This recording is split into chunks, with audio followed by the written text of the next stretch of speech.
ਦੁਨੀਆ ਭਰ ਵਿੱਚ ਵਾਜ਼ ਟੀਵੀ ਨੂੰ ਦੇਖ ਰਹੇ ਸਰੋਤਿਆਂ ਨੂੰ ਦਵਿੰਦਰ ਸਿੰਘ ਵੱਲੋਂ ਵਾਸ਼ਿੰਗਟਨ ਡੀਸੀ ਤੋਂ ਪਿਆਰ ਭਰੀ ਸਤਿ ਸ਼੍ਰੀ ਅਕਾਲ।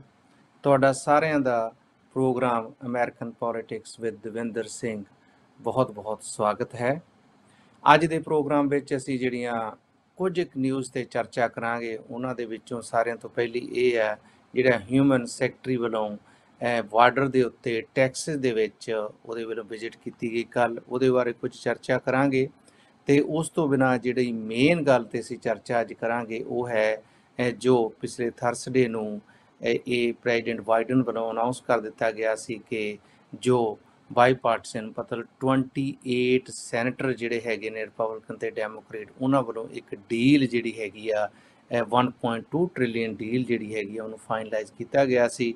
ਅਤੇ ਇਸ ਤਰ੍ਹਾਂ ਲੱਗਦਾ ਸੀ ਕਿ ਉਹ ਡਨ ਡੀਲ ਹੈ, ਪਰ ਉਸ ਤੋਂ ਬਾਅਦ ਵੀਕਐਂਡ 'ਤੇ ਜੋ ਰੁਝਾਨ ਦੇਖਣ ਨੂੰ ਮਿਲੇ ਉਹਨਾਂ ਮੁਤਾਬਕ ਉਹ ਜਿਹੜੀ ਡੀਲ ਹੈਗੀ ਉਹ ਕਿਤੇ ਵੀ ਜਾਂਦੀ ਨਜ਼ਰ ਨਹੀਂ ਆਉਂਦੀ। ਅਸੀਂ ਉਸ ਬਾਰੇ ਚਰਚਾ ਕਰਾਂਗੇ। ਅਤੇ ਇੱਕ ਕੈਲੀਫੋਰਨੀਆ ਦੇ ਵਿੱਚ ਨਵਾਂ ਸਲੋਗਨ ਲਾਇਆ ਜਾ ਰਿਹਾ ਹੈ ਕਿ ਨੋ ਬੈਨ ਨੋ ਵਾਲ ਸੈਂਕਚੁਰੀ ਫਾਰ ਆਲ, ਅਤੇ ਉਹ ਜਿਹੜੇ ਇਲੀਗਲ ਇਮੀਗ੍ਰੈਂਟਸ ਨੇ ਉਹਨਾਂ ਵੱਲੋਂ ਸਪੈਸ਼ਲੀ ਜਿਹੜੇ ਸਾਡੇ ਏਸ਼ੀਅਨ ਕਮਿਊਨਿਟੀ ਹੈਗੀ ਆ ਉਹਦੇ 'ਤੇ ਕਾਫੀ ਅਟੈਕ ਕੀਤੇ ਜਾ ਰਹੇ ਨੇ। ਇਸ ਤੋਂ ਬਿਨਾਂ ਇੱਕ ਜਿਹੜੀ ਵੱਡੀ ਗੱਲ ਹੈ, ਫਾਈਨਲੀ 10 ਸਾਲ ਦੀ ਤਕਰੀਬਨ ਜਿਹੜੀ ਸਟੱਡੀ ਤੋਂ ਬਾਅਦ ਜਿਹੜਾ ਹੈਗਾ ਉਹ ਜਿਹੜੀ ਗੌਰਮੈਂਟ ਹੈ ਉਹਨੇ UFO ਬਾਰੇ ਜਿਹੜੀ ਆਪਣੀ ਰਿਪੋਰਟ ਦਿੱਤੀ ਹੈਗੀ ਆ, ਕਿਉਂਕਿ UFO ਬਾਰੇ ਆਪਾਂ ਬਹੁਤ ਚਿਰ ਤੋਂ ਸੁਣਦੇ ਆ ਰਹੇ ਹਾਂ। 10 ਸਾਲ ਨਹੀਂ, ਬਹੁਤ ਜ਼ਿਆਦਾ ਸਾਲ ਪਹਿਲਾਂ ਆਮ ਤੌਰ 'ਤੇ ਕਿਹਾ ਜਾਂਦਾ ਸੀ ਕਿ ਜੀ ਜਦੋਂ ਜਹਾਜ਼ ਦੇ ਜਿਹੜੇ ਪਾਇਲਟ ਨੇ ਉਹਨਾਂ ਨੇ ਦੇਖਿਆ ਕਿ ਉਹਨਾਂ ਦੇ ਨੇੜੇ ਕੋਈ ਹੋਰ ਆਬਜੈਕਟ ਆ ਗਿਆ। ਸੋ ਇਹ ਵੀ ਜਿਹੜੀ ਰਿਪੋਰਟ ਹੈਗੀ ਹੈ ਕਾਫੀ ਜਿਹੜੀ ਚਿੰਤਾ ਦਾ ਵਿਸ਼ਾ ਹੈ ਆਪਣੇ ਲਈ। ਸੋ ਇਸ ਤੋਂ ਬਿਨਾਂ ਆਪਾਂ ਜਿਵੇਂ ਪਹਿਲਾਂ ਕਿਹਾ, ਇੱਕ ਜਿਹੜਾ ਹੈਮਰ ਥਰੋ ਦੀ ਜਿਹੜੀ ਐਥਲੀਟ ਸੀਗੀ ਗੋਇਨ ਵੈਰੀ, ਉਹਦੇ ਵੱਲੋਂ ਜਿਹੜਾ ਅਮਰੀਕਨ ਨੈਸ਼ਨਲ ਐਂਥਮ ਵੱਲ ਨਾ ਧਿਆਨ ਦੇ ਕੇ ਪਰੇ ਨੂੰ ਜਿਹੜਾ ਜਾਣਾ, ਉਹ ਵੀ ਕਿਤੇ ਨਾ ਕਿਤੇ ਨਿਊਜ਼ ਦੀਆਂ ਜਿਹੜੀਆਂ ਸੁਰਖੀਆਂ ਉਹਦੇ ਵਿੱਚ ਹੈ। ਸੋ ਇੱਕ ਪਾਸੇ ਅਸੀਂ UFO ਦੀ ਗੱਲ ਕਰਦੇ ਹਾਂ ਕਿ ਸਾਨੂੰ ਖਤਰਾ ਵੱਧ ਸਕਦਾ, ਅਤੇ ਦੂਸਰੇ ਪਾਸੇ ਜਿਹੜਾ ਲਗਾਤਾਰ ਜਿਹੜਾ ਲੈਫਟ ਵਿੰਗ ਹੈ ਉਹਦੇ ਵੱਲੋਂ ਜਿਹੜਾ ਸਾਡਾ ਐਜੂਕੇਸ਼ਨ ਸਿਸਟਮ ਹੈ ਉਹਦੇ 'ਤੇ ਕਿਤੇ ਨਾ ਕਿਤੇ ਅਟੈਕ ਕੀਤੇ ਜਾ ਰਹੇ ਨੇ। ਉਹ ਜਿਹੜੇ ਅਟੈਕ ਹੈਗੇ ਨੇ ਜਿਵੇਂ ਜਿਹੜਾ ਵਰਜੀਨੀਆ ਦੇ ਵਿੱਚ ਥਾਮਸ ਜੈਫਰਸਨ ਜਿਹੜਾ ਹਾਈ ਸਕੂਲ ਹੈ, ਜਿਹਨੂੰ ਬਹੁਤ ਹੀ ਟੈਲੈਂਟਡ ਜਿਹੜਾ ਸਕੂਲ ਦੇ ਤੌਰ 'ਤੇ ਗਿਣਿਆ ਜਾਂਦਾ ਹੈ, ਅਤੇ ਉਹਦੇ ਵਿੱਚ ਜਿਹੜੀ ਉਹਨਾਂ ਨੇ ਨਵੀਆਂ ਗਾਈਡਲਾਈਨਸ ਦੇ ਕੇ ਜਿਹੜੀ ਆਪਣੀ ਸੀਗੀ ਉਹਦੇ ਵਿੱਚ ਜਿਹੜੀ ਐਡਮਿਸ਼ਨ ਹੈ ਉਹਦੀਆਂ ਗਾਈਡਲਾਈਨਸ ਜਿਹੜੀਆਂ ਹੈਗੀਆਂ ਉਹ ਚੇਂਜ ਕਰ ਦਿੱਤੀਆਂ ਨੇ। ਸੋ ਉਹ ਜਿਹੜੀਆਂ ਗਾਈਡਲਾਈਨ ਚੇਂਜ ਕੀਤੀਆਂ ਨੇ ਉਹਦੇ ਨਾਲ ਜਿਹੜੀ ਡਾਈਵਰਸਿਟੀ ਜ਼ਰੂਰ ਵਧੀ ਹੈ, ਉਹਦੇ ਵਿੱਚ ਬਿਨਾਂ ਸ਼ੱਕ ਅਫਰੀਕਨ ਅਮਰੀਕਨ ਅਤੇ ਜਿਹੜੇ ਲਤੀਨੋ ਅਮਰੀਕਨ ਨੇ ਉਹਨਾਂ ਦੀ ਗਿਣਤੀ ਜਿਹੜੀ ਹੈਗੀ ਆ ਉਹ ਕਾਫੀ ਵੱਧ ਰਹੀ ਹੈ। ਉਹਦੇ ਬਾਰੇ ਵੀ ਅਸੀਂ ਤੁਹਾਡੇ ਨਾਲ ਗੱਲਬਾਤ ਕਰਾਂਗੇ। ਸੋ ਸ਼ੁਰੂਆਤ ਦੇ ਵਿੱਚ ਆਪਾਂ ਗੱਲ ਕਰੀਏ ਜਿਹੜੇ UFO ਦਾ ਜਿਹੜਾ ਆਬਜੈਕਟ ਹੈਗਾ, ਉਹ ਫਾਈਨਲੀ ਜਿਹੜੀ ਸਟੱਡੀ ਆਈ ਹੈ ਕਿ ਉਹ ਚਿੰਤਾ ਦਾ ਵਿਸ਼ਾ, ਕਿਉਂਕਿ ਜਿਹੜੇ ਅਮਰੀਕਾ ਦੇ ਵਿਗਿਆਨੀ ਨੇ ਉਹਨਾਂ ਵੱਲੋਂ ਇਹਦੇ ਬਾਰੇ ਕੁਝ ਵੀ ਠੋਸ ਨਹੀਂ ਕਿਹਾ ਜਾ ਰਿਹਾ ਕਿ ਕੀ ਹੈ। ਕਿਸੇ ਵੱਲੋਂ ਇਹ ਕਿਹਾ ਜਾ ਰਿਹਾ ਕਿ ਜੀ ਇਹ ਜਿਹੜਾ ਹੋ ਸਕਦਾ ਹੈ ਵਾਯੂਮੰਡਲ ਦੇ ਵਿੱਚ ਜਿਹੜਾ ਹੈਗਾ ਕੁਝ ਗੈਸਿਸ ਇਕੱਠੀਆਂ ਹੋ ਗਈਆਂ ਹੋਣ, ਕਿਉਂਕਿ ਇਹਦਾ ਜਿਹੜਾ ਰੰਗ ਹੈ ਉਹ ਵੱਖੋ ਵੱਖਰੇ ਜਿਹੜੀਆਂ ਪਿਕਚਰਸ ਨੇ, ਜਿਵੇਂ ਫੌਕਸ ਨਿਊਜ਼ ਨੇ ਬੜੀ ਵੱਡੀ ਇਹਦੇ 'ਤੇ ਨਿਊਜ਼ ਦਿਖਾਈ ਸੀ, ਉਹਦੇ ਵਿੱਚ ਜਿਹੜਾ ਆਬਜੈਕਟ ਹੈ ਨਿਊਜ਼ਪੇਪਰਾਂ ਵੱਲੋਂ ਵੀ ਜਿਹੜੀ ਪਿਕਚਰ ਦਿੱਤੀ ਜਾ ਰਹੀ ਹੈ ਉਹਦਾ ਜਿਹੜਾ ਰੰਗ ਹੈ ਉਹ ਕਾਲਾ ਹੈ। ਸੋ ਉਹ ਹੋ ਸਕਦਾ ਹੈ ਕਿ ਉਹ ਕੁਝ ਆਬਜੈਕਟ ਹੋਵੇ। ਜਦੋਂ ਵੀ ਆਪਣੇ ਜਿਹੜੇ ਜਾਂਦੇ ਨੇ ਸਪੇਸ ਦੇ ਵਿੱਚ, ਸਪੈਸ਼ਲੀ ਆਪਣੇ ਜਿਹੜੇ ਈਵਨ ਕਮਰਸ਼ੀਅਲ ਜਹਾਜ਼ ਜਾਂਦੇ ਨੇ, ਆਰਮੀ ਦੇ ਜਾਂਦੇ ਨੇ, ਉਹਨਾਂ ਵੱਲੋਂ ਤੇ ਬੜੇ ਸਾਲਾਂ ਤੋਂ ਇਹਨੂੰ ਨੋਟਿਸ ਕੀਤਾ ਜਾ ਰਿਹਾ ਸੀ। ਅਤੇ ਇਹ ਵੀ ਹੋ ਸਕਦਾ ਹੈ ਕਿ ਸਾਡੇ ਐਡਵਾਈਜ਼ਰੀ ਕਿਤੇ ਕਿਸੇ ਰਸ਼ੀਆ ਵੱਲੋਂ ਜਾਂ ਚਾਈਨਾ ਵੱਲੋਂ ਜਿਹੜਾ ਸਪੇਸ ਹੈ ਉਹਦੇ ਵਿੱਚ ਕਿ ਇਹ ਜਿਹਾ ਹਥਿਆਰ ਛੱਡਿਆ ਹੋਵੇ ਜਿਹਦੇ ਬਾਰੇ ਸਾਨੂੰ ਗਿਆਨ ਨਾ ਹੋਵੇ, ਕਿਉਂਕਿ ਜਿਹੜਾ ਹੈਗਾ ਕਿਸੇ ਵੀ ਜਿਹੜੀ ਆਪਣੇ ਸਿਸਟਮ ਹੈ ਉਹਦੇ ਵਿੱਚ ਡਿਟੈਕਟ ਨਹੀਂ ਹੋ ਰਿਹਾ ਵੀ ਉਹ ਐਗਜ਼ੈਕਟਲੀ ਕੀ ਹੈ। ਸੋ ਇਹਦੇ 'ਤੇ ਜਿਹੜੀ ਸਾਡੀ ਗਵਰਨਮੈਂਟ ਹੈ, ਈਵਨ ਜਿਹੜੀ ਕਾਂਗਰਸ ਹੈ, ਉਹ ਵੀ ਕਾਫੀ ਚਿੰਤਤ ਦਿਖ ਰਹੀ ਹੈ। ਉਹਦੇ ਵੱਲੋਂ ਵੀ ਇਹਦੇ ਉੱਤੇ ਵੱਖੋ ਵੱਖਰੀ ਜਿਹੜੀ ਆਪਣੀ ਹੋਰ ਡਿਟੇਲਸ ਮੰਗੀਆਂ ਜਾ ਰਹੀਆਂ ਨੇ ਵਾਸ਼ਿੰਗਟਨ ਟਾਈਮਸ ਮੁਤਾਬਕ। ਸੋ ਹੋਪਫੁਲੀ ਜਿਹੜਾ UFO ਦਾ ਇਹ ਦਿਖ ਰਿਹਾ ਵਾ ਇਹ ਕਿਤੇ ਨਾ ਕਿਤੇ ਇਹਦੀ ਜਲਦੀ ਤਹਿ ਤੱਕ ਅਮਰੀਕਨ ਜਿਹੜੇ ਸਾਇੰਟਿਸਟ ਨੇ ਉਹ ਜਾਣਗੇ। ਪਰ ਜਿਹੜੇ ਸਾਇੰਟਿਸਟ ਨੇ ਉਹ ਤਾਂਹੀਓ ਜਾਣਗੇ ਕਿ ਅਗਰ ਅਸੀਂ ਆਪਣੇ ਜਿਹੜੇ, ਕਿਉਂਕਿ ਤੁਸੀਂ ਦੇਖਿਆ ਹੋਣਾ ਕਿ ਅਮਰੀਕਾ ਦੇ ਵਿੱਚ ਜਿਹੜੇ ਵਾਇਰਸ ਦੇ ਤੌਰ 'ਤੇ ਲਿਆ ਕੇ ਜਿਹੜਾ ਸਾਈਬਰ ਅਟੈਕ ਵੱਧ ਰਹੇ ਨੇ, ਜਿਵੇਂ ਕਲੋਨੀਅਲ ਪਾਈਪ 'ਤੇ ਵੀ ਦੇਖਿਆ ਸੀ। ਉਸ ਤੋਂ ਬਿਨਾਂ ਹਰ ਰੋਜ਼ ਕੋਈ ਨਾ ਕੋਈ ਨਿਊਜ਼ ਆਉਂਦੀ ਹੈ ਵੀ ਡਾਟਾ ਬਰੀਚ ਹੋ ਗਿਆ ਜੀ, ਬੜੇ ਜ਼ਿਆਦਾ ਸਾਈਬਰ ਅਟੈਕ ਹੋ ਰਹੇ ਨੇ। ਪਰ ਜਿਹੜੀ ਸਾਡੀ ਸਾਈਬਰ ਸਿਕਿਉਰਿਟੀ ਹੈ ਉਹ ਕਾਫੀ ਕਮਜ਼ੋਰ ਦਿਖ ਰਹੀ ਹੈ। ਅਗਰ ਕਮਜ਼ੋਰ ਨਾ ਹੋਵੇ ਤੇ ਹੁਣ ਤੱਕ ਅਸੀਂ ਇਹਨਾਂ ਸਾਈਬਰ ਸਿਕਿਉਰਿਟੀ ਤੇ ਜਿਹੜੇ ਅਟੈਕ ਨੇ ਉਹਨਾਂ ਤੇ ਜ਼ਰੂਰ ਕਾਬੂ ਪਾ ਲਿਆ ਹੋਵੇ। ਪਿੱਛੇ ਜੇ ਇੱਕ ਯੂਟਿਲਿਟੀ ਦੇ ਵਿੱਚ ਬਿਨਾਂ ਸ਼ੱਕ ਉਹਦਾ ਪਾਣੀ ਕੋਈ ਕੰਟਾਮੀਨੇਟਡ ਨਹੀਂ ਹੋਇਆ, ਪਰ ਉਹ ਜਿਹੜੇ ਸਾਈਬਰ ਅਟੈਕ ਨੇ ਉਹ ਸਾਡੇ ਯੂਟਿਲਿਟੀਜ਼ ਤੇ ਵੀ ਕਰ ਸਕਦੇ ਨੇ ਤੇ ਸਾਡੀ ਬਿਲਕੁਲ ਗੈਸ ਕੱਟ ਆਫ ਕਰ ਸਕਦੇ ਨੇ, ਸਾਡਾ ਪਾਣੀ ਕੱਟ ਆਫ ਕਰ ਸਕਦੇ ਨੇ, ਸਾਡੀ ਇਲੈਕਟ੍ਰਿਸਿਟੀ ਕੱਟ ਆਫ ਕਰ ਸਕਦੇ ਨੇ, ਈਵਨ ਜਿਹੜੇ ਸਾਡੇ ਨਿਊਕਲੀਅਰ ਪਲਾਂਟ ਨੇ ਉਹਨਾਂ ਤੇ ਵੀ ਉਹ ਅਟੈਕ ਕਰ ਸਕਦੇ ਨੇ। ਸੋ ਇਹਦੇ ਲਈ ਸਾਨੂੰ ਟੌਪ ਕਲਾਸ ਸਾਇੰਟਿਸਟ ਦੀ ਲੋੜ ਹੈ, ਜਿਹੜੇ ਕਿ ਸਾਈਬਰ ਸਿਕਿਉਰਿਟੀ ਨੂੰ ਜਾਣਦੇ ਹੋਣ, ਉਹਦੇ ਇੰਜੀਨੀਅਰ ਜਿਹੜੇ ਹੋਣ, IT ਪ੍ਰੋਫੈਸ਼ਨਲ ਹੋਣ, ਵੱਖੋ ਵੱਖਰੇ ਫੀਲਡ ਦੇ ਸਪੈਸ਼ਲਿਸਟ ਹੋਣੇ ਬਹੁਤ ਜ਼ਰੂਰੀ ਨੇ। ਹਮੇਸ਼ਾ ਇੱਕ ਗੱਲ ਕਹੀ ਜਾਂਦੀ ਹੈ ਕਿ ਕੋਈ ਵੀ ਚੀਜ਼ ਜਿਹੜੀ ਹੈਗੀ ਆ ਉਹਦੀ ਅਗਰ ਜਿਹੜੀ ਬਿਲਡਿੰਗ ਹੈ, ਅਗਰ ਉਹਦੀ ਫਾਊਂਡੇਸ਼ਨ ਸਟਰੋਂਗ ਹੋਏਗੀ ਤੇ ਡੈਫੀਨੇਟਲੀ ਉਹ ਜਿਹੜੀ ਬਿਲਡਿੰਗ ਹੈ ਉਹ ਉੱਪਰ ਵਧੀਆ ਸਟਰੋਂਗ ਰਹੇਗੀ। ਅਗਰ ਸਾਡੀ ਜਿਹੜੀ ਫਾਊਂਡੇਸ਼ਨ ਹੈ ਉਹਨੂੰ ਅਸੀਂ ਵੀਕ ਕਰ ਦਾਂਗੇ, ਪਰਪਸਲੀ ਵੀਕ ਕਰਾਂਗੇ, ਵੀਕ ਨਹੀਂ ਹੋ ਰਹੀ, ਪਰਪਸਲੀ ਵੀਕ ਕਰਾਂਗੇ, ਤੇ ਕੀ ਉਹਦੇ ਨਾਲ ਫਿਰ ਸਾਡੀ ਬਿਲਡਿੰਗ ਜਿਹੜੀ ਹੈ ਖੜੀ ਰਹੇਗੀ। ਬਿਲਡਿੰਗ ਤੋਂ ਭਾਵ ਕਿ ਸਾਡੇ ਕੋਲ ਟੌਪ ਕਲਾਸ IT ਪ੍ਰੋਫੈਸ਼ਨਲ ਨਵੀਂ ਜਿਹੜੀ ਪਾਈਪਲਾਈਨ ਉਹਦੇ ਵਿੱਚ ਆਉਣਗੇ, ਤੇ ਲੱਗਦਾ ਨਹੀਂ। ਜਿਵੇਂ ਮੈਂ ਪ੍ਰੋਗਰਾਮ ਦੇ ਵਿੱਚ ਸਟਾਰਟਿੰਗ ਦੇ ਵਿੱਚ ਗੱਲ ਕੀਤੀ ਸੀ, ਥਾਮਸ ਜੈਫਰਸਨ ਹਾਈ ਸਕੂਲ ਜਿਹੜਾ ਹੈਗਾ ਉਹ ਫੇਅਰਫੈਕਸ ਵਰਜੀਨੀਆ ਦੇ ਵਿੱਚ ਹੈਗਾ, ਤੇ ਜਿਹਦੇ ਵਿੱਚ ਨਾਰਥਨ ਵਰਜੀਨੀਆ ਦੇ ਵੱਖਰੋ ਵੱਖਰੇ ਮਿਡਲ ਸਕੂਲ ਦੇ ਟੌਪ ਸਟੂਡੈਂਟ ਜਿਹੜੇ ਹੈਗੇ ਨੇ ਉਹ ਐਗਜ਼ਾਮ ਦੇ ਕੇ ਚੰਗੇ ਨੰਬਰ ਪ੍ਰਾਪਤ ਕਰਕੇ, ਜਿਹਨੂੰ ਆਪਾਂ ਪੰਜਾਬੀ 'ਚ ਕਹਿੰਦੇ ਆ ਕਿ ਕਰੀਮ ਜਿਹੜੀ ਹੈਗੀ ਆ ਉਹ ਸਕੂਲਾਂ ਵਿੱਚ ਜਾਂਦੇ ਸੀ। ਪਰ ਪਿਛਲੇ ਸਾਲ ਵਰਜੀਨੀਆ ਅਸੈਂਬਲੀ ਦੇ ਵਿੱਚ ਬੜਾ ਰੌਲਾ ਪਿਆ ਤੇ ਲੋਕਲ ਜਿਹੜਾ ਹੈਗਾ ਉਹਦੇ ਜਿਹੜੇ ਪੇਰੈਂਟਸ ਸੀ ਉਹਨਾਂ ਵੱਲੋਂ ਵਿਰੋਧ ਕੀਤਾ ਜਾ ਰਿਹਾ ਸੀ। ਪਰ ਕਿਉਂਕਿ ਜਿਹੜੀ ਇਸ ਵੇਲੇ ਵਰਜੀਨੀਆ ਦੇ ਵਿੱਚ ਕਾਬਜ਼ ਧਿਰ ਹੈ ਡੈਮੋਕ੍ਰੇਟ ਪਾਰਟੀ, ਉਹਨਾਂ ਦਾ ਇੱਕ ਜਿਹੜਾ ਏਜੰਡਾ ਹੈਗਾ ਉਹ ਜਿਹੜਾ ਕਹਿ ਰਹੇ ਨੇ ਜੀ ਇਕੁਐਲਿਟੀ ਹੋਣੀ ਚਾਹੀਦੀ ਹੈ। ਇਕੁਐਲਿਟੀ ਦੇ ਨੂੰ ਲਿਆਉਣ ਲਈ ਸਾਨੂੰ ਜਿਹੜੇ ਐਨਵਾਇਰਨਮੈਂਟ ਹੈਗਾ, ਜਿਹੜੇ ਸਾਨੂੰ ਮੌਕੇ ਨੇ, ਉਹ ਸਾਰਿਆਂ ਨੂੰ ਇੱਕੋ ਜਿਹੇ ਪੈਦਾ ਕਰਨ ਦੀ ਲੋੜ ਹੈ। ਅਗਰ ਕੋਈ ਬੱਚਾ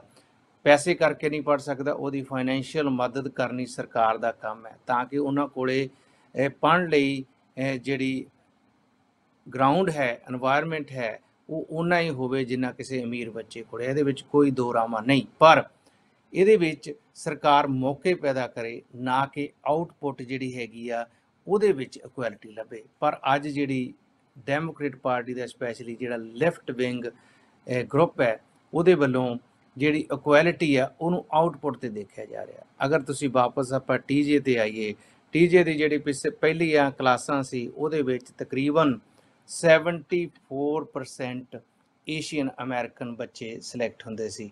ਡੈਫੀਨੇਟਲੀ ਉਹਨਾਂ ਦੇ ਪੇਰੈਂਟਸ ਉਹਨਾਂ ਨੂੰ ਜ਼ਿਆਦਾ ਸਟੱਡੀ ਕਰਾਉਂਦੇ ਸੀ, ਉਹਨਾਂ ਨੂੰ ਤਿਆਰੀ ਜ਼ਿਆਦਾ ਕਰਾਉਂਦੇ ਸੀ। ਮੈਨੂੰ ਚੰਗੀ ਤਰ੍ਹਾਂ ਪਤਾ ਹੈ ਕਿ ਇਸ ਏਰੀਆ ਦੇ ਵਿੱਚ ਸਪੈਸ਼ਲੀ ਜਿਹੜੇ ਇੰਡੀਆ ਤੋਂ ਮਾਈਗ੍ਰੇਟ ਹੋਏ ਨੇ ਉਹਨਾਂ ਵੱਲੋਂ ਬੜੇ ਟੈਸਟ ਪ੍ਰੈਪਰੇਸ਼ਨ ਦੇ ਜਿਹੜੇ ਹੈਗੇ ਛੋਟੇ ਛੋਟੇ ਸਕੂਲ ਖੋਲ੍ਹੇ ਹੋਏ ਨੇ, ਜਿਨ੍ਹਾਂ ਦੇ ਵਿੱਚ ਉਹ ਕਾਫੀ ਜ਼ਿਆਦਾ ਫੀਸ ਵੀ ਲੈਂਦੇ ਨੇ।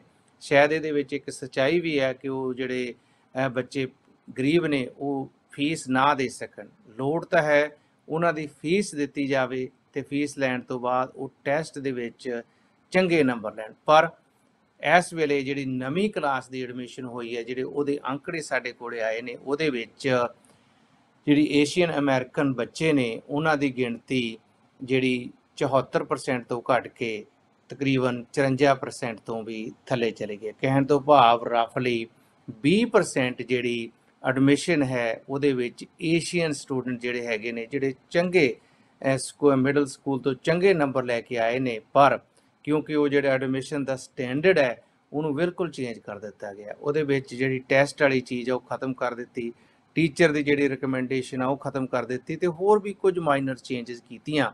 ਤੇ ਉਹਦੇ ਨਾਲ ਜਿਹੜੇ ਏਸ਼ੀਅਨ ਸਟੂਡੈਂਟਸ ਨੇ ਉਹਨਾਂ ਦੀ ਜਿਹੜੀ ਗਿਣਤੀ ਹੈਗੀ ਆ ਉਹ ਘਟ ਕੇ 54% ਤੇ ਆ ਗਈ ਆ। ਪਰ ਹਾਂ, ਜਿਹੜੇ ਅਫਰੀਕਨ ਅਮਰੀਕਨ ਤੇ ਲਤੀਨੋ ਅਮਰੀਕਨ ਨੇ ਉਹ ਪਹਿਲਾਂ ਉਸ ਸਕੂਲ ਦੇ ਵਿੱਚ ਰਫਲੀ 1%, ਈਵਨ 1% ਤੋਂ ਵੀ ਥੱਲੇ ਉਹਨਾਂ ਦੀ ਗਿਣਤੀ ਹੁੰਦੀ ਸੀ, ਪਰ ਉਹ ਵੱਧ ਕੇ ਤਕਰੀਬਨ 25% ਤੇ ਚਲੇ ਗਈ ਹੈ। ਰਫਲੀ ਜਿੰਨੀ ਏਸ਼ੀਅਨ ਬੱਚਿਆਂ ਨੇ ਇਹਦੇ ਵਿੱਚ ਗਿਣਤੀ ਘਟੀ ਹੈ, ਉਨੀ ਅਫਰੀਕਨ ਅਮਰੀਕਨ ਤੇ ਲਤੀਨੋ ਅਮਰੀਕਨ ਦੀ ਵੱਧ ਗਈ ਹੈ। ਤੇ ਜਿਹੜੀ ਵਾਈਟਸ ਦੀ ਗਿਣਤੀ ਹੈਗੀ ਆ ਜਿਹਦਾ ਮੀਡੀਆ ਦੇ ਵਿੱਚ ਮੀਡੀਆ ਨੂੰ ਆਪਣੇ ਜਿਹੜੀ ਪਬਲਿਕ ਨੂੰ ਆਪਣੇ ਵੱਲ ਕਰਨ ਲਈ ਜਿਹੜਾ ਲਿਬਰਲਸ ਵੱਲੋਂ ਜ਼ੋਰ ਲਾਇਆ ਜਾਂਦਾ ਕਿ ਜੀ ਅਸੀਂ ਜਿਹੜੇ ਵਾਈਟ ਹੈਗੇ ਨੇ ਉਹ ਪ੍ਰਿਵਿਲੇਜ ਕਿਡ ਨੇ ਉਹਨਾਂ ਦੇ ਮੁਕਾਬਲੇ, ਪਰ ਨਹੀਂ, ਅਸਲ ਦੇ ਵਿੱਚ ਜਿਹੜਾ ਇਹ ਨੁਕਸਾਨ ਹੋਇਆ ਇਹ ਸਿੱਧਾ ਏਸ਼ੀਅਨ ਕਿਡਸ ਦਾ ਹੋਇਆ, ਏਸ਼ੀਅਨ ਬੱਚੇ ਦਾ। ਸੋ ਇਸ ਜਿਹੜਾ ਬਾਜ਼ ਟੀਵੀ ਹੈ ਇਹਨੂੰ ਬਹੁਤੇ ਏਸ਼ੀਅਨ ਭੈਣ ਭਰਾ ਸੁਣਦੇ ਨੇ ਤੇ ਸਾਨੂੰ ਲੋੜ ਹੈ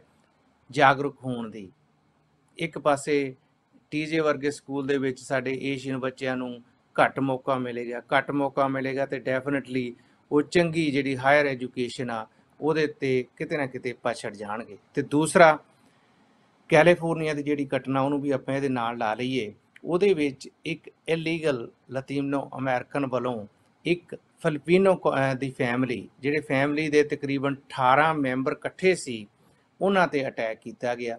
ਈਵਨ ਅਖਬਾਰ ਦੀ ਜਿਹੜੀ ਨਿਊਜ਼ ਹੈ ਉਹਦੇ ਮੁਤਾਬਕ ਉਹਦੇ ਵੱਲੋਂ ਇਹ ਕਿਹਾ ਜਾ ਰਿਹਾ ਕਿ ਏਸ਼ੀਅਨ ਕਹਿ ਕੇ ਉਹ ਜਿਹੜਾ ਫਿਲੀਪੀਨੋ ਫੈਮਿਲੀ ਦਾ ਹੈੱਡ ਹੈ ਉਹਦੇ ਮੂੰਹ ਤੇ ਉਹ ਥੁੱਕਦਾ ਵੀ ਹੈ, ਤੇ ਇਸ ਕਰਕੇ ਉਹਨਾਂ ਨੂੰ ਫੈਮਿਲੀ ਨੂੰ ਗੋਲੀ ਦੇ ਨਾਲ ਫੱਟੜ ਕਰਨ ਦੀ ਵੀ ਕੋਸ਼ਿਸ਼ ਕਰਦਾ। ਸੋ ਕਿਤੇ ਇਹ ਤੇ ਨਹੀਂ ਕਿ ਜਿਵੇਂ ਪੰਜਾਬੀ ਦੀ ਕਹਾਵਤ ਹੈ, ਹਾਥੀ ਦੇ ਦੰਦ ਦਿਖਾਉਣ ਨੂੰ ਹੋਰ ਤੇ ਖਾਣ ਲਈ ਹੋਰ, ਇਹ ਜਿਹੜਾ ਅਟੈਕ ਕਰ ਰਹੇ ਨੇ ਦਿਖਾਉਣ ਲਈ ਤੇ ਸਿਰਫ ਕਹਿ ਰਹੇ ਨੇ ਜੀ ਇਹ ਜਿਹੜੀ ਵਾਈਟ ਕਮਿਊਨਿਟੀ ਹੈ ਉਹ ਵੀ ਗਲਤ ਹੈ। ਉਹਨਾਂ ਨੂੰ ਕਹਿਣਾ ਕਿ ਜੀ ਤੁਸੀਂ ਪ੍ਰਿਵਿਲੇਜਡ ਹੋ, ਤੁਹਾਡੇ ਕੋਲੇ ਪਹਿਲਾਂ ਬਹੁਤ ਕੁਛ ਹੈ, ਇਸ ਕਰਕੇ ਅਸੀਂ ਇਕੁਐਲਿਟੀ ਲਿਆਉਣੀ ਹੈ, ਪਰ ਉਹਦੇ ਵਿੱਚ ਦਿਖਾਉਣ ਨੂੰ ਵਾਈਟ ਸੁਪਰ ਦੀ ਗੱਲ ਕਰਦੇ ਰਹਿਣ, ਪਰ ਜਿਹੜਾ ਸਾਰੇ ਦਾ ਸਾਰਾ ਨੁਕਸਾਨ ਹੈ ਉਹ ਏਸ਼ੀਅਨ ਅਮਰੀਕਨ ਦਾ ਹੋਵੇ। ਜਿਵੇਂ ਤੁਸੀਂ ਦੇਖਿਆ ਹੋਵੇ ਨਿਊਯਾਰਕ ਦੇ ਵਿੱਚ ਵੀ ਏਸ਼ੀਅਨ ਫੀਮੇਲਸ ਤੇ ਅਟੈਕ ਹੋਇਆ, ਤੇ ਇਹ ਜਿਹੜੀ ਕੈਲੀਫੋਰਨੀਆ ਦੇ ਵਿੱਚ ਨਾਅਰਾ ਦਿੱਤਾ ਜਾ ਰਿਹਾ ਨੋ ਬੈਨ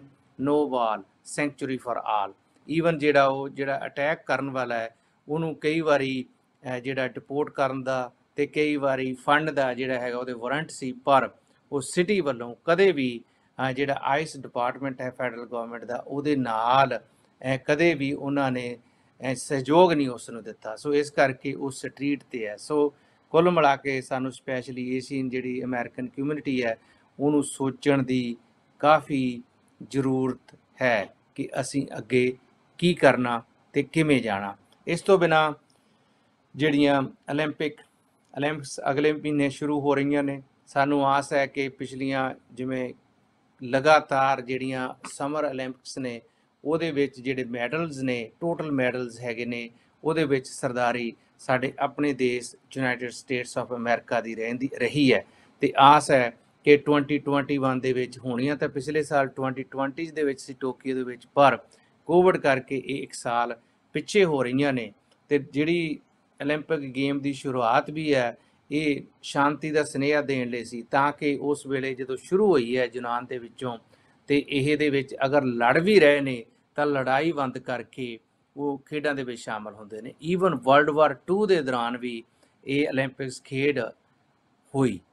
ਇਸ ਕਰਕੇ ਇਹ ਏਕੇ ਦਾ ਪ੍ਰਤੀਕ ਹੈ, ਜਿੱਥੇ ਸਾਰੇ ਖਿਡਾਰੀ, ਕਿਉਂਕਿ ਜਿਹੜੇ ਖਿਡਾਰੀ ਹੁੰਦੇ ਨੇ ਨਾਰਮਲੀ ਇਹ ਰਾਜਨੀਤਿਕ ਤੋਂ ਅਤੇ ਹੋਰ ਧਾਰਮਿਕ ਰਾਜਨੀਤਿਕ ਇਹਨਾਂ ਪੱਖਾਂ ਤੋਂ ਵੱਖਰੇ ਹੁੰਦੇ ਨੇ। ਜਿਹੜੇ ਖਿਡਾਰੀ ਹੋਣਾ ਇਹ ਇੱਕ ਪਰਮਾਤਮਾ ਦਾ ਗੋਡ ਗਿਫਟ ਹੈ। ਚੰਗਾ ਐਥਲੀਟ ਹੋਣਾ, ਚੰਗਾ ਪਲੇਅਰ ਹੋਣਾ, ਚੰਗਾ ਈਵਨ ਗਾਇਕ ਹੋਣਾ, ਇਹ ਗੋਡ ਗਿਫਟਡ ਹੈਗੀਆਂ। ਸੋ ਇਸ ਕਰਕੇ ਜਿਹੜੇ ਇਹ ਗੋਡ ਗਿਫਟਡ ਪਲੇਅਰਸ ਨੇ ਇਹ ਹਮੇਸ਼ਾ ਰਾਜਨੀਤਿਕ ਦਾਇਰੇ ਤੋਂ ਉੱਪਰ ਉੱਠ ਕੇ ਖੇਡਦੇ ਨੇ, ਤੇ ਇਹਨਾਂ ਦਾ ਸਿਰਫ ਤੇ ਸਿਰਫ ਮਨੋਰਥ ਖੇਡਣਾ ਹੁੰਦਾ। ਪਰ ਜਿਹੜੀ ਅਮਰੀਕਾ ਦੀ ਜਦੋਂ ਟਰਾਇਲਸ ਹੋ ਰਹੀਆਂ ਸੀ, ਟਰਾਇਲ ਦੇ ਵਿੱਚ ਹੈਮਰ ਥਰੋ ਸੁੱਟਣ ਵਾਲੇ ਤੀਜੇ ਨੰਬਰ ਤੇ ਜਿਹੜੀ ਗੋਇਨ ਬੈਰੀ ਆਈ ਹੈ, ਉਹਦੇ ਵੱਲੋਂ ਜੋ ਵਰਤਾਰਾ ਕੀਤਾ ਗਿਆ ਐਜ਼ ਸੂਨ ਐਜ਼ ਉਹ ਡਿਕਲੇਅਰ ਹੋ ਗਿਆ ਕਿ ਵੀ ਉਹਨੇ ਆਪਣੀ ਜਿਹੜੀ ਜਗ੍ਹਾ ਸਮਰ ਓਲੰਪਿਕ 2021 ਦੇ ਵਿੱਚ ਪੱਕੀ ਕਰ ਲਈ ਆ। ਤੇ ਉਸ ਵੇਲੇ ਮੈਡਲ ਦੇਣ ਵੇਲੇ ਨੈਸ਼ਨਲ ਐਂਥਮ ਸ਼ੁਰੂ ਹੋ ਗਿਆ।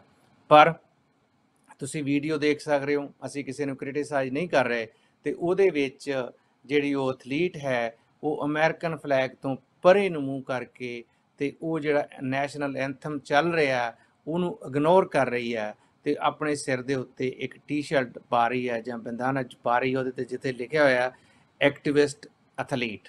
ਸੋ ਇਹ ਜਿਹੜੇ ਐਥਲੀਟ ਹੁੰਦੇ ਨੇ ਇਹ ਸਾਰਿਆਂ ਦੇ ਸਾਂਝੇ ਹੁੰਦੇ ਨੇ, ਇਹ ਕਿਸੇ ਗਰੁੱਪ ਨੂੰ ਬਿਲੋਂਗ ਨਹੀਂ ਕਰਦੇ ਤੇ ਨਾ ਹੀ ਕਰਨਾ ਚਾਹੀਦਾ, ਕਿਉਂਕਿ ਇਹਨਾਂ ਨੇ ਜਦੋਂ ਸਮਰ 올림픽 ਦੇ ਵਿੱਚ ਜਾਣਾ, ਅਗਰ ਇਹ ਮੈਡਲ ਜਿੱਤਦੇ ਆ ਤਾਂ ਡੈਫੀਨਿਟਲੀ ਉੱਥੇ ਜਿਹੜਾ ਮੈਡਲ ਦੇਣ ਵੇਲੇ ਜਿਹੜਾ ਹੈਗਾ ਅਮਰੀਕਾ ਦਾ ਜਿਹੜਾ ਨੈਸ਼ਨਲ ਐਂਥਮ ਆ ਉਹ ਪਲੇ ਹੋਣਾ, ਤੇ ਨਾਲ ਹੀ ਜਿਹੜੇ ਐਥਲੀਟ ਹਮੇਸ਼ਾ ਪਲੇਅਰ ਹੁੰਦੇ ਨੇ ਆਪਣੇ ਆਪਣੇ ਦੇਸ਼ ਦਾ ਜਿਹੜਾ ਰਾਸ਼ਟਰੀ ਝੰਡਾ ਉਹਨੂੰ ਚੁੱਕ ਕੇ ਗਰਾਊਂਡ ਦੇ ਵਿੱਚ ਜਾਂ ਜਿੱਥੇ ਵੀ ਉਹ ਖੇਡ ਰਹੇ ਨੇ ਤੇ ਲਹਿਰਾਉਂਦੇ ਹੋਏ ਖੁਸ਼ੀ ਮਨਾਉਂਦੇ ਨੇ। ਪਰ ਅਮਰੀਕਾ ਦੇ ਵਿੱਚ ਸੌਰੀ ਟੂ ਸੇ ਜਿਹੜਾ ਲੈਫਟ ਵਿੰਗ ਮੀਡੀਆ ਉਹਨੇ ਇੰਨਾ ਪੋਲੂਟ ਕਰ ਦਿੱਤਾ ਲੋਕਾਂ ਦੇ ਦਿਲਾਂ ਨੂੰ ਕਿ ਉਹ ਹੁਣ ਵਾਪਸ ਆਉਣਾ ਕਾਫੀ ਮੁਸ਼ਕਲ ਲੱਗ ਰਿਹਾ। ਅਗਰ ਸਾਡੇ ਐਥਲੀਟ ਜਿਹੜੇ ਹੈਗੇ ਨੇ ਅਗਰ ਉਹ ਅਮਰੀਕਾ ਨੂੰ ਰਿਪਰੈਜ਼ੈਂਟ ਕਰ ਰਹੇ ਨੇ, ਡੈਫੀਨਿਟਲੀ ਉਹਨਾਂ ਨੂੰ American flag American national anthem ਦੀ ਜਿਹੜੀ ਹੈਗੀ ਆ ਇੱਜ਼ਤ ਮਾਣ ਕਰਨ ਦੀ ਲੋੜ ਹੈ। ਪਰ ਅਗਰ ਉਹਨਾਂ ਨੇ ਐਜ਼ ਐਕਟਿਵਿਸਟ ਜਾਣਾ ਤੇ ਮਾਫ ਕਰਨਾ ਤੇ ਫਿਰ ਮੇਰੇ ਖਿਆਲ ਦੇ ਵਿੱਚ ਉਹਨਾਂ ਨੂੰ ਅਗਰ ਉਹਨਾਂ ਨੇ ਇਹ ਸ਼ੋਅ ਕਰਨਾ ਕਿ ਜਿਹੜਾ ਅਮਰੀਕਾ ਹੈ ਉਹ ਬੜਾ ਆਫੁਲ ਕੰਟਰੀ ਆ, ਬੜਾ ਮਾੜਾ ਦੇਸ਼ ਹੈ, ਤੇ ਅਗਰ ਅਸੀਂ ਉਹਨੂੰ ਇੰਨਾ ਮਾੜਾ ਸਮਝਦੇ ਹਾਂ ਤੇ ਫਿਰ ਉਹਨੂੰ ਰਿਪਰੈਜ਼ੈਂਟ ਕਰਨਾ ਵੀ ਕੋਈ ਬਹੁਤਾ ਹੀ ਚੰਗੀ ਗੱਲ ਨਹੀਂ। ਤੇ ਤੁਸੀਂ ਨਾ ਰਿਪਰੈਜ਼ੈਂਟ ਕਰੋ, ਹੋਰ ਅਗਲੇ ਨੂੰ ਨੰਬਰ ਦੇ ਦਿਓ, ਕੋਈ ਹੋਰ ਤੁਹਾਤੋਂ ਕੋਈ ਚੰਗਾ ਜਾਂ ਮਾੜਾ ਸਮਰ 올림픽 ਦੇ ਵਿੱਚ ਚਲੇ ਜਾਏਗਾ। ਸੋ ਇਸ ਕਰਕੇ ਮੇਰੇ ਆਪਣੇ ਪਰਸਨਲ ਵਿਊ ਨੇ, ਕਿਸੇ ਤੇ ਮੈਂ ਠੋਸਦਾ ਨਹੀਂ, ਹੋ ਸਕਦਾ ਕੁਝ ਸਰੋਤਿਆਂ ਦੇ ਵਿਊ ਮੇਰੇ ਨਾਲੋਂ ਡਿਫਰੈਂਟ ਹੋਣ, ਪਰ ਮੇਰੇ ਖਿਆਲ ਦੇ ਵਿੱਚ ਜਿਹੜੇ ਦੇਸ਼ ਨੂੰ ਰਿਪਰੈਜ਼ੈਂਟ ਕਰ ਰਹੇ ਆ ਉਹਦੇ ਨੈਸ਼ਨਲ ਐਂਥਮ ਤੇ ਨੈਸ਼ਨਲ ਫਲੈਗ ਦੀ ਰਿਸਪੈਕਟ ਕਰਨਾ ਸਾਡਾ ਫਰਜ਼ ਬਣਦਾ। ਇਹ ਜਿਹੜਾ ਲੈਫਟ ਮੀਡੀਆ ਨੇ ਸਾਨੂੰ ਪੋਲੂਟ ਕਰ ਦਿੱਤਾ ਤੇ ਇਹ ਪਤਾ ਨਹੀਂ ਕਦੋਂ ਸਾਡੇ ਵਿੱਚੋਂ ਜਾਏਗਾ, ਹੋਪਫੁਲੀ ਇਹ ਛੇਤੀ ਚਲਾ ਜਾਏਗਾ।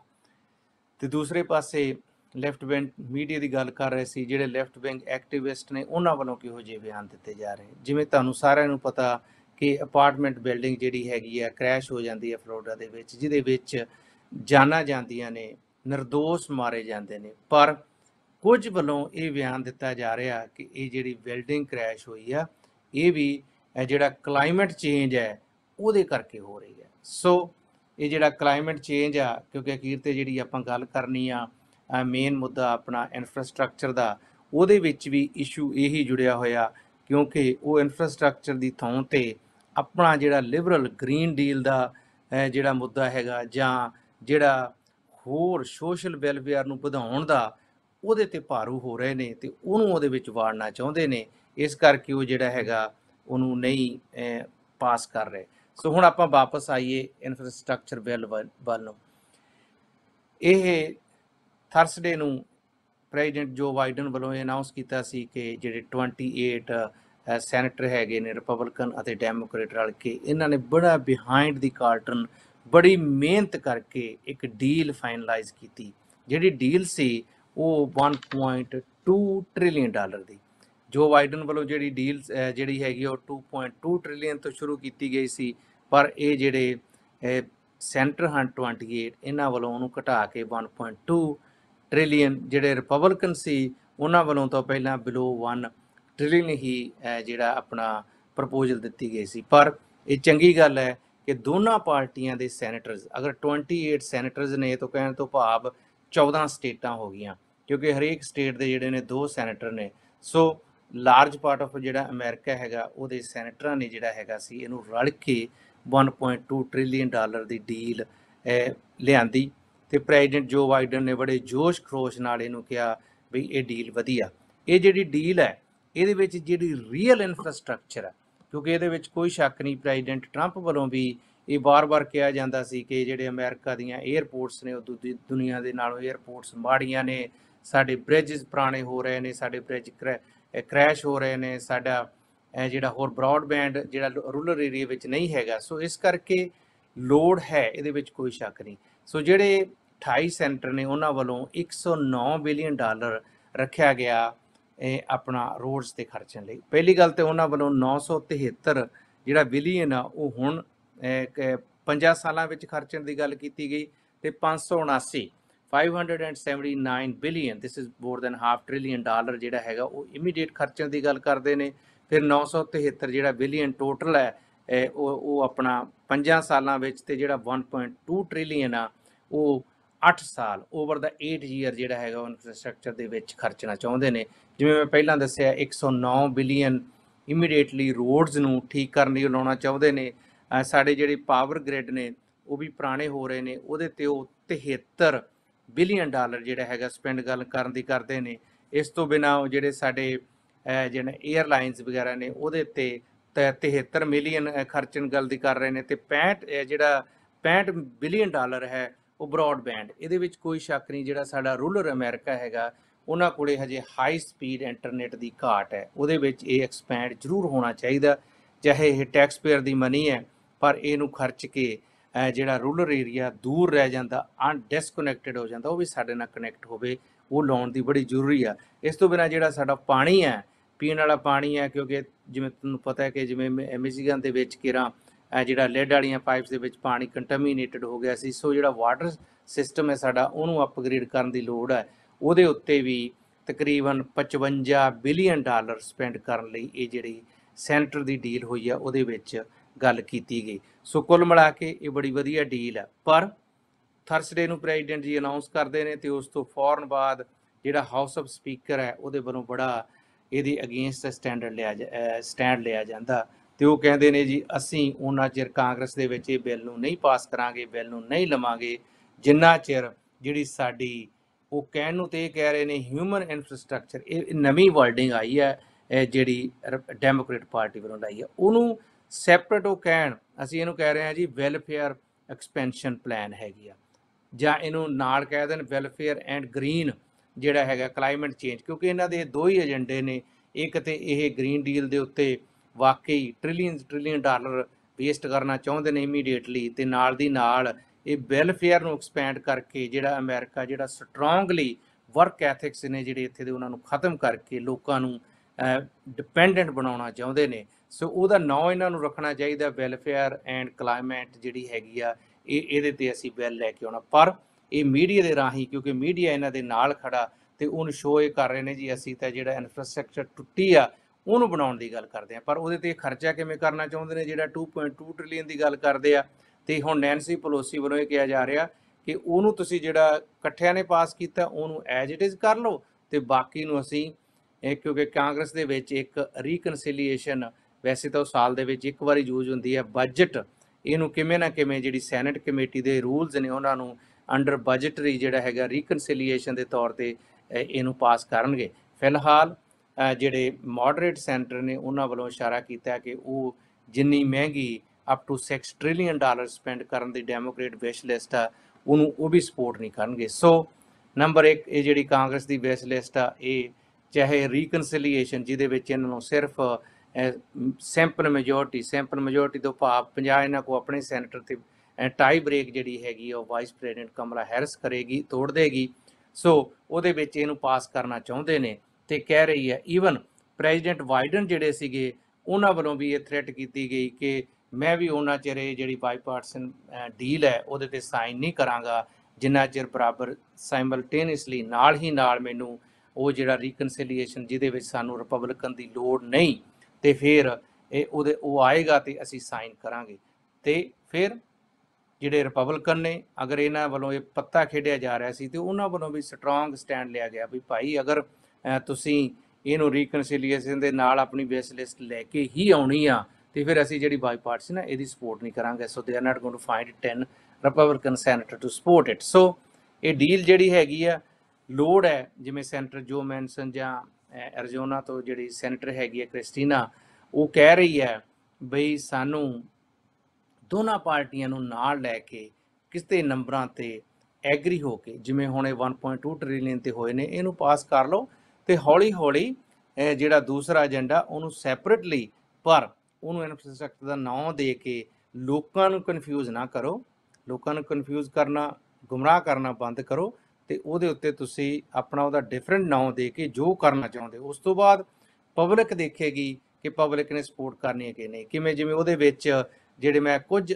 ਅੰਕੜੇ ਤੁਹਾਨੂੰ ਦੱਸਾਂ ਕਿ $400 ਬਿਲੀਅਨ ਤੋਂ ਸਪੈਂਡ ਕਰਨਾ ਚਾਹੁੰਦੇ ਨੇ ਇਮੀਡੀਏਟਲੀ, ਉਹ ਜਿਹਦੇ ਵਿੱਚ ਜੀ ਹੋਮ ਕੇਅਰ ਤੇ ਐਲਡਰੀ ਕੇਅਰ ਤੇ ਛੋਟੀਆਂ-ਮੋਟੀਆਂ ਹੋਰ ਚੀਜ਼ਾਂ ਪਾ ਕੇ, ਤੇ ਉਹ ਸਿਰਫ, ਤੇ ਉਸ ਤੋਂ ਬਿਨਾਂ ਤਕਰੀਬਨ $213 ਬਿਲੀਅਨ ਜਿਹੜੇ ਹੈਗੇ ਨੇ, ਉਹ ਕਹਿੰਦੇ ਆ ਜੀ ਅਸੀਂ ਅਫੋਰਡੇਬਲ ਹਾਊਸਿੰਗ ਤੇ ਸਪੈਂਡ ਕਰਾਂਗੇ। Again is going to be the biggest expansion of welfare in America। ਉਹ ਕਹਿ ਰਹੇ ਨੇ ਜੀ ਅਫੋਰਡੇਬਲ ਹੋਮ ਹੋਣੇ ਚਾਹੀਦੇ ਨੇ, ਜਿਹਦੇ ਤੇ ਅਮਰੀਕਾ ਬੇਸਡ ਹੈ ਲਿਬਰਟੀ ਤੇ ਇਸ ਤੋਂ ਬਿਨਾਂ ਉਹਨਾਂ ਦੇ ਵੱਲੋਂ ਕਿਹਾ ਜਾ ਰਿਹਾ ਕਿ ਜੀ $174 ਬਿਲੀਅਨ ਅਸੀਂ ਇਲੈਕਟ੍ਰਿਕ ਕਾਰਾਂ ਤੇ ਸਪੈਂਡ ਕਰਾਂਗੇ। ਜਿਵੇਂ ਅਸੀਂ ਪਹਿਲਾਂ ਆਪਣੇ ਪ੍ਰੋਗਰਾਮ ਵਿੱਚ ਵੀ ਦੱਸਿਆ ਸੀ ਕਿ ਜਿਹੜੀ ਇਲੈਕਟ੍ਰਿਕ ਕਾਰ ਹੈ ਉਹ ਜੇ 100% ਨਹੀਂ ਤਾਂ 95% ਡਿਪੈਂਡਸ ਔਨ ਚਾਈਨਾ। ਕੀ ਅਸੀਂ ਆਪਣਾ ਦੇਸ਼ ਸਟਰੋਂਗ ਕਰਨ ਦੀ ਬਜਾਏ ਚਾਈਨਾ ਨੂੰ ਸਟਰੋਂਗ ਕਰਨ ਲਈ ਪਲੇ ਕਰ ਰਹੇ ਹਾਂ? ਕਿਤੇ ਇਹ ਤੇ ਨਹੀਂ ਜਿਹੜੀਆਂ ਨਿਊਜ਼ ਆ ਰਹੀਆਂ ਨੇ ਜਿਹੜੇ ਵੱਡੇ ਪੋਲੀਟੀਸ਼ੀਅਨ ਨੇ ਉਹਨਾਂ ਦੇ ਚਾਈਨਾ ਨਾਲ ਸੰਬੰਧ ਨੇ, ਉਹ ਜਦੋਂ ਇਨਵੈਸਟੀਗੇਸ਼ਨ ਹੋਏਗੀ ਡੈਫੀਨੇਟਲੀ ਉਹਦੇ ਵਿੱਚ ਬਾਹਰ ਆ ਜਾਏਗਾ, ਅੱਜ ਨਹੀਂ ਤੇ ਕੱਲ ਉਹ ਇਨਵੈਸਟੀਗੇਸ਼ਨ ਜ਼ਰੂਰ ਹੋਏਗੀ, ਤੇ ਉਹਦੇ ਵਿੱਚੋਂ $174 ਬਿਲੀਅਨ ਇਲੈਕਟ੍ਰਿਕ ਕਾਰ ਤੇ ਸਪੈਂਡ ਕਰਨ ਦੀ ਗੱਲ ਕਰ ਰਹੇ ਨੇ। ਕਿਉਂਕਿ ਅਮਰੀਕਾ ਦੇ ਵਿੱਚ ਸਿਰਫ ਇਸ ਵੇਲੇ 3 ਜਿਹੜੇ ਪਲਾਂਟ ਨੇ ਉਹ ਬੈਟਰੀ ਬਣਾਉਂਦੇ ਨੇ ਇਲੈਕਟ੍ਰਿਕ ਕਾਰ ਲਈ, ਪਰ ਜਿਹੜੀ ਚਾਈਨਾ ਹੈਗੀ ਉਹਨਾਂ ਕੋਲੇ more than 50 plants already working. So America ਨਾਲੋਂ ਚਾਈਨਾ 17 ਗੁਣਾ ਜਿਹੜੀਆਂ ਇਲੈਕਟ੍ਰਿਕ ਬੈਟਰੀਜ਼ ਨੇ ਉਹ ਪਹਿਲਾਂ ਹੀ ਪ੍ਰੋਡਿਊਸ ਕਰ ਰਿਹਾ। ਸੋ ਜਿਹੜੀ ਇਲੈਕਟ੍ਰਿਕ ਕਾਰ ਹੈ ਉਹ ਇਲੈਕਟ੍ਰਿਕ ਬੈਟਰੀ ਤੋਂ ਬਿਨਾਂ ਤਾਂ ਬਣੇਗੀ ਨਹੀਂ, ਚਾਹੇ ਉਹ GM ਚਾਹੇ ਫੋਰਡ ਵੱਲੋਂ ਅਮਰੀਕਾ ਵਿੱਚ ਬਣਾਉਣ ਦੀ ਕੋਸ਼ਿਸ਼ ਕੀਤੀ ਜਾਵੇ, ਪਰ ਉਹ ਯੂਜ਼ਲੈਸ ਹੈ ਕਿਉਂਕਿ ਜਿਹੜੀ ਉਹਦੀ ਬੈਟਰੀ ਹੈ, ਮੇਨ ਜਿਹੜਾ ਕੰਪੋਨੈਂਟ ਹੈ, ਉਹ ਚਾਈਨਾ ਤੋਂ ਆਉਣਾ। ਸੋ ਇਮੀਡੀਏਟਲੀ ਜਿਹੜਾ ਹੈਗਾ ਅਸੀਂ ਬਿਜ਼ਨਸ ਚਾਈਨਾ ਨੂੰ ਦੇਣ ਦੀ ਕੋਸ਼ਿਸ਼ ਕਰ ਰਹੇ ਹਾਂ, ਕਿਉਂਕਿ ਚਾਈਨਾ ਜਿਵੇਂ ਤੁਹਾਨੂੰ ਸਾਰਿਆਂ ਨੂੰ ਪਤਾ ਹੈ ਕਿ ਉਹ ਹਰ ਇੱਕ ਪੱਖ ਤੇ ਅਮਰੀਕਾ ਨੂੰ ਬੀਟ ਕਰਨ ਦੀ ਕੋਸ਼ਿਸ਼ ਕਰ ਰਿਹਾ, ਪਰ ਲੋੜ ਹੈ ਇਹ ਜਿਹੜਾ ਚਾਈਨਾ ਹੈ ਇਹਨੂੰ ਰੋਕਣ ਦੀ। ਪਰ ਡੈਮੋਕ੍ਰੇਟ ਵੱਲੋਂ ਜਿਹੜੀ ਵਿਸ਼ ਲਿਸਟ ਆ ਉਹਨੂੰ ਵੈਲਫੇਅਰ ਨੂੰ ਵਧਾ ਕੇ ਚਾਈਨਾ ਤੇ ਡਿਪੈਂਡੈਂਸ ਕਰਨ ਦੀ ਗੱਲ ਕਰ ਰਹੇ ਨੇ। ਤੇ ਇਸ ਤੋਂ ਬਿਨਾਂ ਜਿਹੜਾ ਹੋਰ ਵੀ ਜਿਹੜੇ ਪੈਸੇ ਹੈਗੇ ਨੇ ਉਹਨਾਂ ਵੱਲੋਂ ਪਬਲਿਕ ਟਰਾਂਸਪੋਰਟੇਸ਼ਨ, ਜਿਵੇਂ ਮੈਂ ਵਾਸ਼ਿੰਗਟਨ DC ਏਰੀਆ ਦੇ ਵਿੱਚ ਰਹਿਣਾ, ਅਨਕਨਫਰਮਡ ਮੈਂ ਕਹਿ ਰਿਹਾ ਕਿਉਂਕਿ ਕੋਈ ਵੀ ਰੈਕਟ ਤੇ ਨਹੀਂ ਆਏਗਾ। DC ਦੀ ਜਿਹੜੀ ਮੈਟਰੋ ਹੈ ਉਹਦੇ ਵਿੱਚ ਸਾਡੀ ਏਸ਼ੀਅਨ ਕਮਿਊਨਿਟੀ ਦੇ ਵਿੱਚੋਂ ਬਹੁਤ ਹੀ ਭੈਣ ਭਰਾ ਬੜੀਆਂ ਚੰਗੀਆਂ ਪੋਜੀਸ਼ਨਾਂ ਤੇ ਕੰਮ ਕਰਦੇ ਨੇ।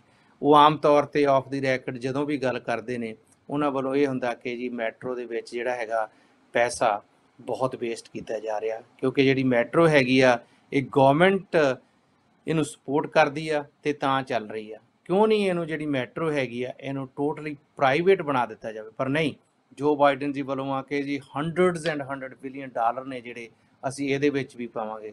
ਸੋ ਸਰੋਤੇ ਵੀਰੋ ਤੇ ਭੈਣੋ, ਹੁੰਦਾ ਕੀ ਹੈ ਅਮਰੀਕਾ ਦੇ ਵਿੱਚ ਵੀ, ਇਹਦੇ ਵਿੱਚ ਜਿਹੜੇ ਇਹਨਾਂ ਦੇ ਬੋਰਡ ਮੈਂਬਰ ਹੁੰਦੇ ਨੇ ਉਹਦੇ ਤੇ ਸਾਰੇ ਪੋਲੀਟੀਸ਼ੀਅਨ ਬੈਠਦੇ ਨੇ।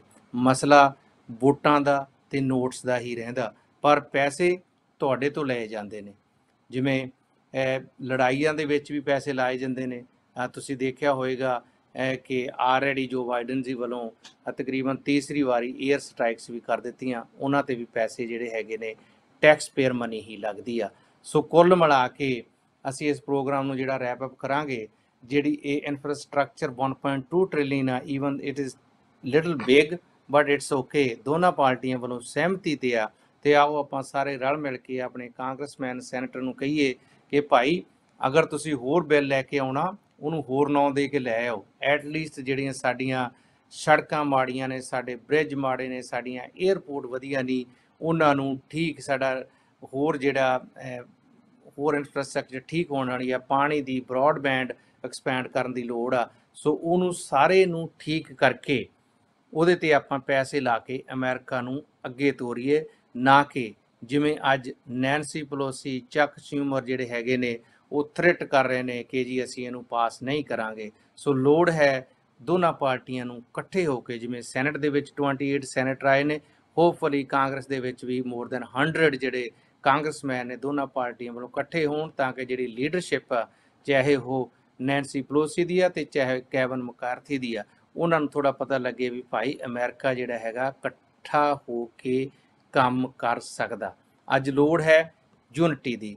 ਸੋ ਸਾਡੇ ਕੋਲ ਟਾਈਮ ਇੰਨਾ ਹੀ ਸੀ। ਸੋ ਅੱਜ ਦਾ programme American politics with Davinder Singh ਨੂੰ ਅਸੀਂ ਇੱਥੇ ਹੀ ਸਮਾਪਤ ਕਰਦੇ ਹਾਂ। ਅਗਰ ਕਿਸੇ ਨੂੰ ਪ੍ਰੋਗਰਾਮ ਚੰਗਾ ਲੱਗਿਆ ਹੋਵੇ ਤਾਂ ਫੇਸਬੁੱਕ ਤੇ ਕਮੈਂਟ ਜ਼ਰੂਰ ਲਿਖੋ। ਅਗਰ ਕੋਈ ਕੰਸਰਨ ਹੋਵੇ ਇਹਦੇ ਵਿੱਚ ਇੰਪਰੂਵਮੈਂਟ ਕਿਵੇਂ ਕਰ ਸਕੀਏ, ਉਹ ਵੀ ਫੇਸਬੁੱਕ ਦੇ ਕਮੈਂਟ ਸੈਕਸ਼ਨ ਦੇ ਵਿੱਚ ਜ਼ਰੂਰ ਲਿਖੋ। ਸੋ ਹੁਣ ਦਵਿੰਦਰ ਸਿੰਘ ਨੂੰ ਵਾਸ਼ਿੰਗਟਨ DC ਤੋਂ ਦਿਓ ਇਜਾਜ਼ਤ। ਦਵਿੰਦਰ ਸਿੰਘ ਵੱਲੋਂ ਸਾਰੇ ਹੀ ਸਰੋਤਿਆਂ ਨੂੰ ਵਾਸ਼ਿੰਗਟਨ DC ਤੋਂ ਪਿਆਰ ਭਰੀ ਸਤਿ ਸ਼੍ਰੀ ਅਕਾਲ।